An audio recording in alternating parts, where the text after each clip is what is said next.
ICE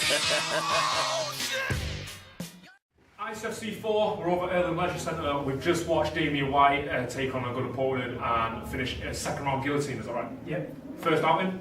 First outing. How's it? Mental. It's hard to explain, to be honest.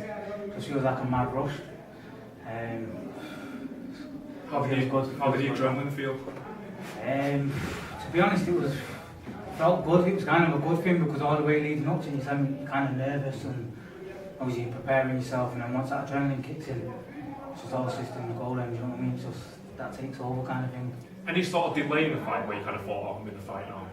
Yeah, to be like at the start, I kind of like couldn't feel out the range properly, and I was delaying the shots a bit, and everything that we worked over, it was just kind of, I was trying to pace myself in my own head and remind myself which shots I wanted to throw and when I want to throw him.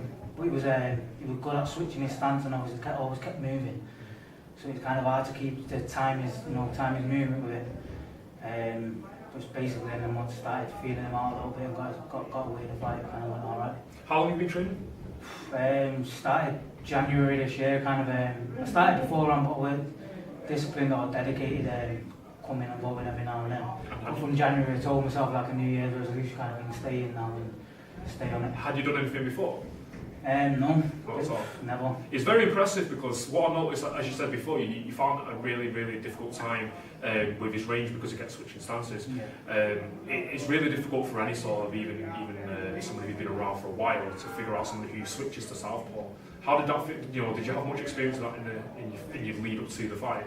The only thing I had with experience is that there's a few obviously southpaws in the gym, and then through watching his fight last time, he lets go that he was a southpaw obviously, and then basically I kind of tried working for it, but it was always, you know what I mean, something that I just had to work on because I knew I was fighting him as a southpaw, but basically never really, you know what I mean. Didn't affect you too much?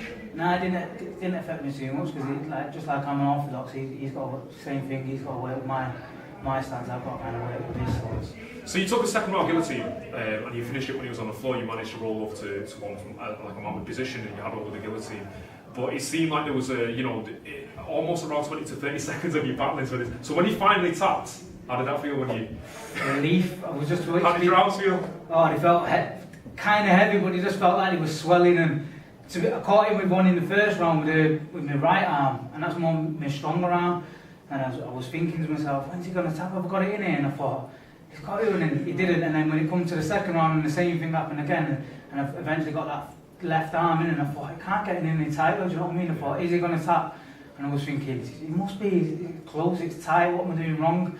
I'm listening to my corner there, telling me turn it in, I'm turning it in, and eventually it taps, and I thought...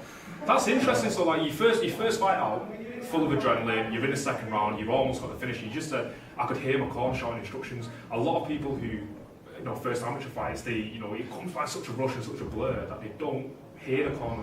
Could you hear the instructions really clear? Or? To be honest, the only thing that I could hear was them, and the only thing I could focus on was him. It was like everything else blacked out. It was just a weird, strange feeling. It was just like it was me and him, and my corner. Everything the corner said, I could hear. And at times in the fight, I could feel myself like when I was needing a bit of advice. I was looking over and I was actually speaking to them and saying which way, and which I kind of thought in my own head I was kind of happy with as well, because like I said, certain people said they'll earn out, and just to be aware that they were helping me, and the experience my corner's got, it was good, to be able to learn, and everything he said worked. So overall, a satisfying experience? More than satisfying. I've been training now for like 4 or 5 weeks for the fight. I've even done diet plans. The trainers that I work with, like the guys who train us and whatever, Kane, Brendan, Anthony, they're all, Anthony's a black belt, and Kane and Brendan are pro fighters now. And everything they say we take on board, and they've had us training like pro fighters, dieting like pro fighters, and it's all just paying off. It just feels good. So we'll see you again? Definitely. You're not going to go get an office job or go do a paper round? No, I'm not going to live off this paper round. Basically, this is all I've got, this is all I'm going to do, and I enjoy it. Absolutely brilliant. Is there anybody you'd like to thank finally? Everyone who came tonight, and everyone who just helped out, bought tickets, and a big shout out to the lads I was fighting with tonight. Brian, Cole Davies, he didn't win tonight, but won for the future. He's been doing this for 6 months, and he's my mate Ron, he won tonight, second round guillotine, same way, and especially our trainers, Anthony, Brendan, Kane, everything they've done for us in the last couple of weeks. It's been great. Brilliant, thank you very much.